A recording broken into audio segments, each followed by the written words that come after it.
क्या उचित है क्या अनुचित है इतना बोध भी जिसको नहीं है उसको अज्ञानी कहा जाता है। तो ठाकुर जी जीवन में आएंगे तो सबसे पहले अविद्या नष्ट हो जाएगी।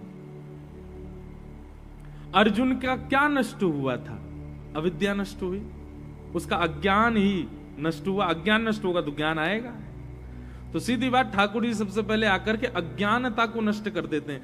आप देखिएगा वैष्णव जो होते हैं ना, वैष्णव व्यक्ति के पास में ऐसी दृष्टि होती है कि वो सामने वाले के आव भाव से ही पहचान जाता है कि कितने पानी में है।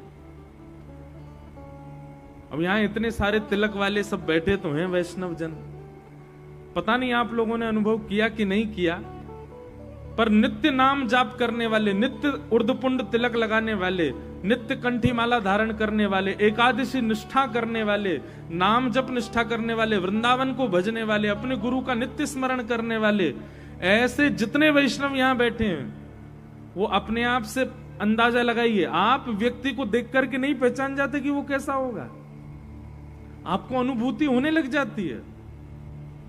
वैष्णव बनने से पूर्व सांसारिक स्थिति में आपको अच्छा लगेगा, नाचने गाने में, ब्याह में, आदि में, आदि आदि सब में, पर जैसे ही आप वैष्णव होते चले जाते हो फिर किसी के ब्याह में जाने का भी मन नहीं होता।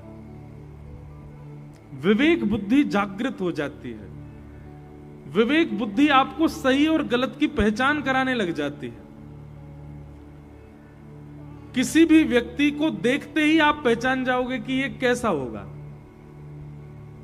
हमारे पास कोई सिक्स्थ सेंस नहीं है, ये वैष्णव भेष की कृपा है कि प्रणाम करने वाला व्यक्ति वो वास्तव में वृंदावन किस रूप में भजता है, वो गुरु परंपरा में है कि नहीं है, वो एकादशी निष्ठा करता है कि नहीं, उसके प्रणाम से ही पता चल जाता है कि वो है कि नहीं उस स्थिति में। व्यक्ति के रूप से ही पता चल जाता है। और ये कोई अलग से हमको कोई सिक्स्थ सेंस नहीं मिलता, ये वैष्णवता से ही आपको विवेक बुद्धि जागृत हो जाती है। कौन व्यक्ति चिकनी चुपड़ी बातें कर रहा है, कौन व्यक्ति केवल बहलाने फुसलाने के लिए अच्छी अच्छी बातें कर रहा है, कौन व्यक्ति वास्तविक बोल रहा है, कौन व्यक्ति झूठ बोल रहा है, ये आपको शब्दों से पता चल जाएगा। ये वैष्णव होने का एक बहुत सारे प्लस पॉइंट है, पर एक ये भी प्लस पॉइंट है कि आप व्यक्ति को पहचानने लग जाते हो, आप स्थिति को पहचानने लग जाते हो, आप माहौल को पहचानने लग जाते हो। तो भगवान क्या करते हैं, जीवन में आते विवेक बुद्धि जागृत कर देते हैं। मैं कथाओं में कहा करता हूं, व्यक्ति को पहचानने के लिए 3 चीजों पर ध्यान रखा करो। किसी से भी मिलो, उसकी 3 चीजें देखो। सबसे पहला नेत्रम, उसकी आंखें देखो। आंखें यदि चपल हैं, आंखें यदि चतुर हैं, आंखें यदि बहुत मटक रही हैं, स्थिर नहीं हो रही एक जगह, तो ये बात निश्चित है कि व्यक्ति अस्थिर है, स्थिर नहीं है, मन चला व्यक्ति हो सकता है। नेत्रम, और दूसरी बात वक्त्रम, उसके शब्दों को सुनो, उसकी वाणी को सुनो।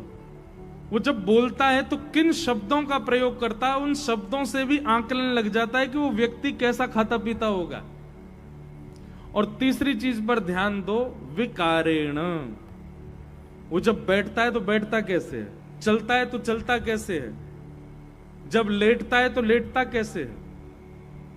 और आप लोग कथा सुनते हो, कथा सुनने में इतनी मुद्राएं बदलते हैं श्रोतागण, कभी इस पाम को ऊपर कर लेंगे, कभी इस पाम को ऊपर कर लेंगे, कभी दोनों पाम ही खोल के यूं बैठ जाएंगे, कभी दोनों पामों को बांध के बैठ जाएंगे। और बेचारे जो सोफा कुर्सी पे बैठे हैं वो तो कभी यूं बैठेंगे, कभी यूं, कभी अंगड़ाई लें तो महाराज कुर्सी नहीं गिर जाए पीछे।